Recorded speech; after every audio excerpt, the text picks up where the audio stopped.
মুসলমান বুঝো এবার কোনটা খারাপ ভালো, নেই বিচারে দেখো তালা পড়ে গেল। মা বাবা না খেয়ে ক্ষুধার জ্বালায় মরে, ছেলে 1000 টাকা দিয়ে পীরের পা ধরে। কোরআন খতম করে ইমাম 300 টাকা পেল, সেই কোরআন বক্তা পড়ে 20,000 নিল। বিচারটা এ কেমন হলো বিবেক দিয়ে ভাবো, ভুল হয়ে গেলে পরে ক্ষমা আমি চাবো। দানের কথা বললে যুবক বলে পকেট ফাঁকা, এদিকে ওই পাবজি গেমে মাছে প্রচুর টাকা। অপচয় যারা টাকা ব্যয় করে যায়, নবী বলে তারা হলো শয়তানের ভাই। মুসলমানের ঈমান ধ্বংস হচ্ছে ধিকে ধিকে, কারণ এই পৃথিবীটা এলো শেষের দিকে।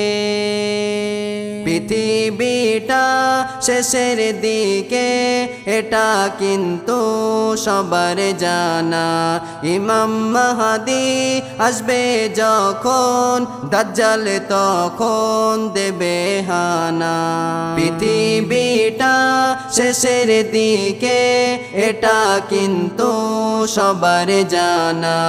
ইমাম মাহদী আসবে যখন, দাজ্জাল তখন দেবে হানা। দাজ্জাল তখন দেবে হানা। যখন দেখবে পারমাণবিক বিশ্বযুদ্ধ বেঁধে গেছে, তখন বুঝবে মুসলমানদের কপালে খুব দুঃখ আছে। কারণ তখন তামাম জাতি একত্রিত হবে সবাই, মুসলমানদের ধরে তারা একে একে করবে জবাই। হঠাৎ তখন ইমাম মাহদী কাবা শরীফে হাজির হবে। 313 জন সর্বপ্রথম তাহার হাতে বায়াতে হবে। ইমাম মাহদীর নিয়ে তখন মুসলমানেরা যুদ্ধ করবে। অবশেষে বিশ্ব জুড়ে মুসলমানদের বিজয় হবে। কালেমার ওই পতাকাটি বিশ্ব জুড়ে উড়তে রবে।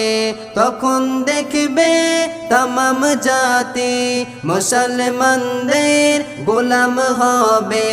দাজ্জাল তখন হাজির হবে, দাজ্জাল তখন হাজির হবে। ডান চোখ হবে তাহার কানা। পৃথিবীটা শেষের দিকে এটা কিন্তু সবার জানা। ইমাম মাহদী আসবে যখন, দাজ্জাল তখন দেবে হানা। তখন দেবে হানা। দাজ্জাল মাহদীর হত্যা করতে গাধার পিঠে হবে সওয়ার। খোদা তখন ইমাম মাহদীর দেবে অধিক শক্তির পাওয়ার। বিল্ডিং গুলি হবে চুরমার তাহার তাকবীরের ধ্বনির মুখে।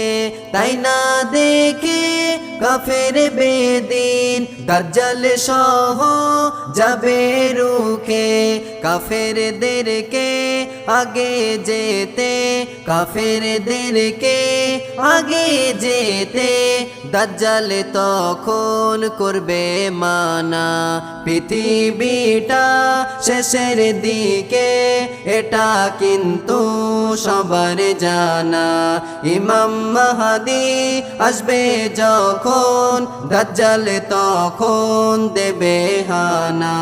পৃথিবীটা শেষের দিকে এটা কিন্তু সবার জানা। ইমাম মাহদী আসবে যখন, দাজ্জাল তখন দেবে হানা। দাজ্জাল তখন দেবে হানা।